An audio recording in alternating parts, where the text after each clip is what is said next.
안녕하세요.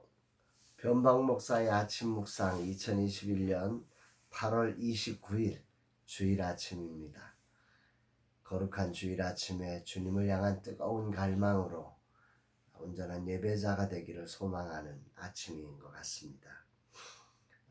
저는 그 아내가 그 부상을 당해서 움직이기가 쉽지 않은 상황이라서 금주까지 아내와 함께 예배를 드려야 합니다. 공동체로 예배를 드리지 못하기에 참 많이 아프지만 그 아픔을 갈망으로 하나님을 향한 뜨거운 갈망으로 함께 우리 아내와 또 아들과 함께 예배를 올려드리려고 합니다. 이런 날 주님은 어떤 말씀으로 인도하실까? 오늘 본문은 창세기 45장 1절로 15절 말씀을 통해서 진정한 화해를 이루는 길, 이런 제목으로 함께 말씀 묵상의 은혜를 나누려고 합니다. 잘 알듯이 이 본문에는 요셉이 형제들 앞에 자신을 드러내는 장면입니다. 이 장면을 묵상하면서 한 사람이 자신의 상처를 극복하고 자신을 열면서 사람들 앞에 이렇게 드러낸다고 하는 일이 얼마나 쉽지 않은지를 깨닫게 되며, 또 이런 과정에서 그 유다의 그 사랑에 책임을 지는 고백이 얼마나 중요한지도 배우게 됩니다. 1절 말씀을 함께 읽어보겠습니다. 요셉이 시종하는 자들 앞에서 그 정을 억제하지 못하여 소리질러 모든 사람을 자기에게서 물러가라 하고 그 형제들에게 자기를 알리니 그때에 그와 함께한 다른 사람이 없었더라. 읽은 말씀을 이해하시겠죠? 그 유다의 고백은 요셉의 마음을 활짝 열어놓습니다. 베냐민과 아버지가 그 사랑의 끈으로 연결된 하나라는, 생명으로 이어진 관계라는 사실을 이제 유다가 알고 그 베냐민을 지켜내기 위해서 자신을 볼모로 삼고 베냐민을 아버지에게로 돌려보내야 한다고 그 사랑에 책임을 지는 고백을 외치면서, 그렇지 않으면 아버지가 죽는다고 아버지를 향한 큰 사랑의 모습을 보여줄 때 요셉의 마음이 열리는 것입니다. 이게 참 중요한 거거든요. 요셉이 자신을 드러낼 수 있는 용기는 이 유다의 이런 고백이 아주 큰 디딤돌 발판이 되어 주었기 때문입니다.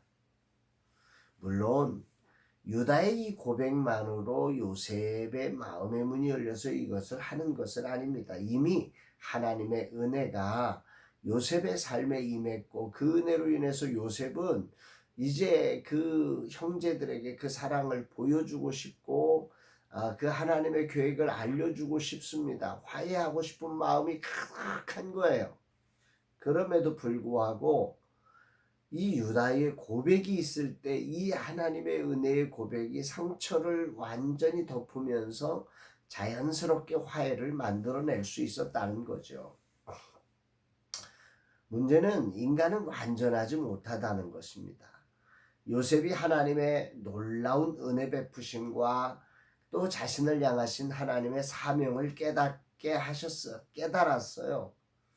그래서 그것을 충분히 형제들에게 이렇게 말할 수 있는 환경도 되었고 그런 마음도 있습니다만은 요셉은 그렇게 하지 못합니다. 이게 인간의 죄성의 한계죠. 여기에 유다가 사랑에 책임지는 모습과 그 고백을 통해서 요셉의 마음을 열어줄 때 이 요셉이 하나님의 은혜로 받았던 그것을 자연스럽게 고백하면서 진정한 화해를 만들 수 있었던 것입니다. 유다의 책임지는 사랑이 요셉의 변화를 이끈 거죠. 하나님의 은혜와 인도하심이 있었지만 유다의 책임지는 사랑이 없었다면 이 가정은 온전하게 만나지 못했을 거라는 것입니다.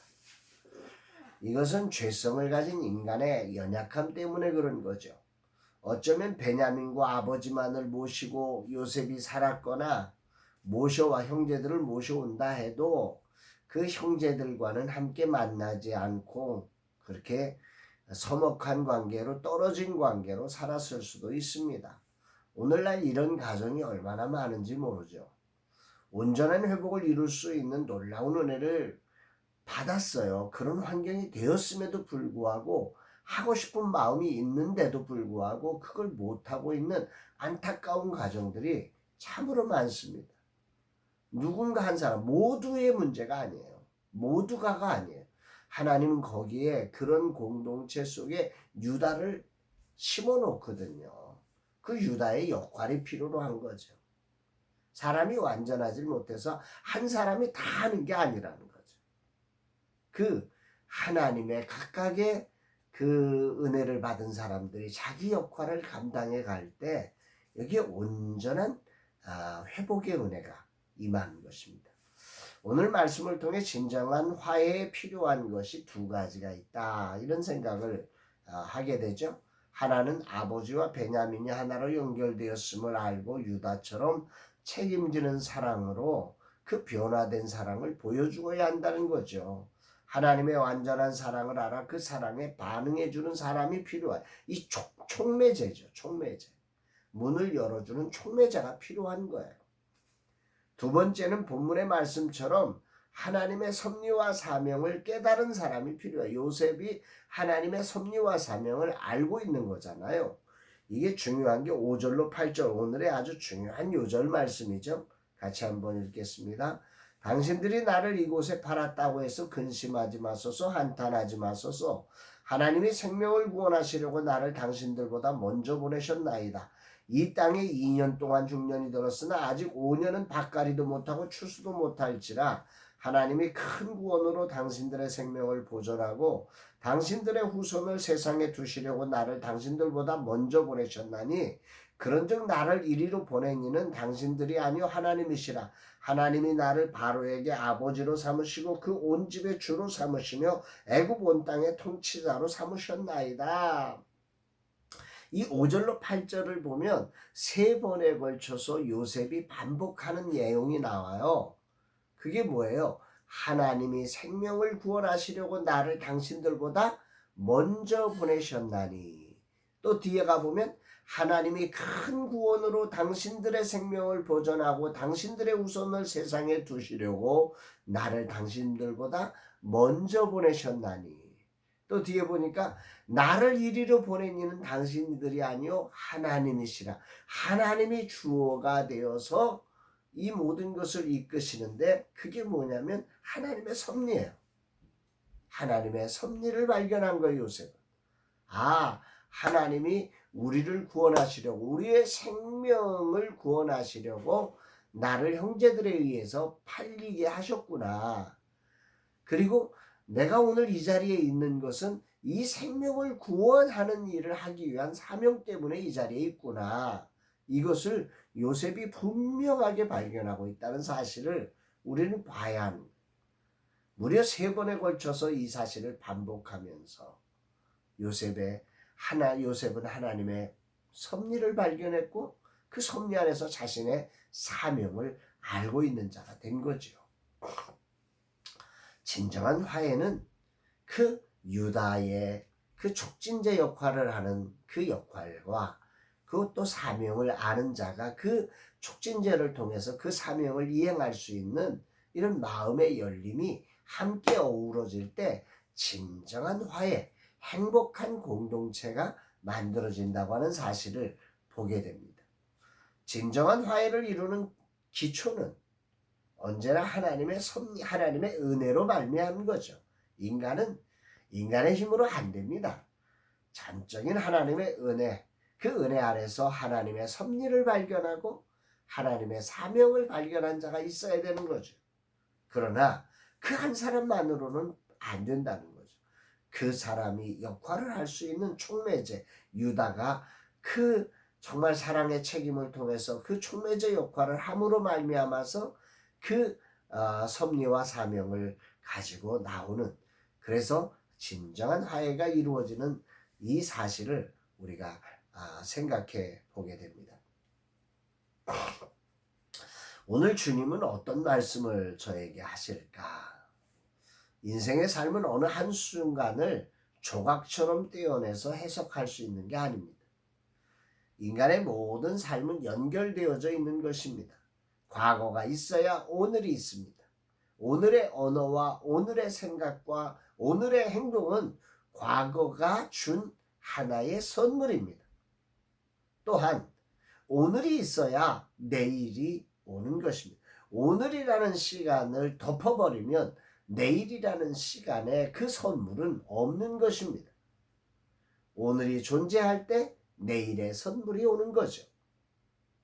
오늘을 상처로 살아내면 내일은 그 상처의 아픔을 경험하는 겁니다. 우리 인생은 그렇게 연결되어져 있는 거죠. 그래서 어쩌면 죽는 순간까지 자신의 삶을 다 이해한다는 것은 인간의 힘으로는 불가능합니다. 그러면 인간은 평생 불완전한 모습으로만 살아내야 할까? 항상 불행해야 하는 것이 당연한 걸까? 그렇지 않습니다. 하나님은 이런 인생에게 섭리와 사명을 알려주십니다. 그래서 그것을 믿음으로 말미암아서 오늘 가보지 않았지만 내일의 삶을 끌어서 오늘을 살 수 있는 비밀이 믿음 안에 있는 것이고 은혜 안에 있는 것이요. 그래서 인생이 은혜를 받는 일이, 믿음을 가지는 일이 매우 매우 중요하다는 것입니다. 만약 요셉이 자신을 향한 섭리와 사명을 이해하지 못했다면 어떤 삶을 살았을까요? 그야말로 상처에 갇힌 인생을 살았을 것입니다.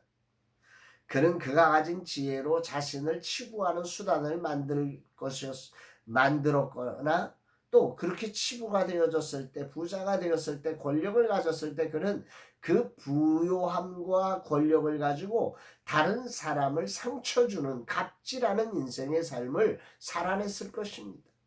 그건 불을 보듯 뻔한 거죠. 그러나 요셉이 하나님의 섭리와 하나님의 사명을 발견했을 때 그는 자신이 생명을 구원하려고 하나님께서 나에게 이런 과정을 거치게 하셨구나 라는 사실을 알게 되었습니다. 나를 먼저 보낸 이유가 형제들이 나를 미워서 팔아버린 게 아니라 하나님이 우리의 생명을 구원할 때가 필요해서 그 중에 나를 선택해서 보내셨다고 하는 사실을 알 때 그는 노예의 삶, 감옥의 삶, 비참한 배신의 삶에서 주저앉지 않고 일어날 수 있었던 거죠. 또한 그에게 힘이 주어지고 일어났을 때 그는 거기에서 교만하거나 거기에서 그 부유함을 가지고 갑질하는 인생의 삶을 살지 않고 그 삶을 통해서 누군가의 생명을 구원해낸 애굽의 백성들을 구원해내고 그 주변 나라의 생명을 구원해내고 그 일환의 한 중심에 하나님의 백성 이스라엘을 구원하는 거룩한 구원자로서는 놀라운 하나님의 섭리를 이룰 수 있었고 사명을 이룰 수 있었다는 사실을 우리는 알아야 하는 것입니다. 거룩한 주일 아침 아내가 골절로 고통하는 시간 참 불편하고 내게 주어진 사역과 가정의 일을 감당하는 일이 둘 다를 감당하는 일이 많이 불편합니다. 그러나 하나님의 섭리와 사명을 알기에 이 불편함을 불행으로 만들지 않고 불편이 행복이 되고 생명의 구원을 이루는 통로로서 잘 선용되는 자리가 되기를 기도하게 됩니다. 하나님을 사랑하는 자 곧 그 뜻대로 부르심을 입은 자들에게는 모든 것이 합력하여 선을 이룬다고 성경은 분명히 말씀하고 있기에 이 자리는 복된 자리며 이 자리를 통해 생명을 구원할 위대한 일이 일어날 것을 믿고 겸손히 요셉이 하나님과 함께함으로 그 노예의 삶에 형통한 자가 되었고 감옥의 삶에 형통한 자가 되었고 총리의 자리에 형통한 자가 되었던 것처럼 오늘이라는 삶이 내게 무엇이 주어지든지 간에 이 하나님의 섭리와 사명을 이해하고 오늘이라는 자리에 형통한 자로 하나님과 함께 서는 자 되기를 간절히 기도하게 됩니다. 아울러 아내가 골절이란 부상으로 상처를 받고 있는 자리에 사랑의 책임을 통해 아내가 그 자리에서 일어날 수 있는 디딤돌이 되기를 기도합니다. 주님, 이 종이 오늘도 내게 주어진 자리에 있는 하나님의 섭리와 사명을 이해하고 겸손히 이 길을 기쁨으로 걸어내게 하옵소서. 아울러 누군가의 상처로 인한 감옥 생활을 책임져 줄 수 있는 사랑, 그것을 해방시켜 줄 수 있는 그런 사랑을 저에게 부어 주옵소서. 이런 고백을 하게 됩니다. 사랑하는 여러분, 거룩한 주일에 여러분에게도 이 놀라운 은혜가 넘치시기를 주의 이름으로 축복합니다. 사랑합니다, 여러분.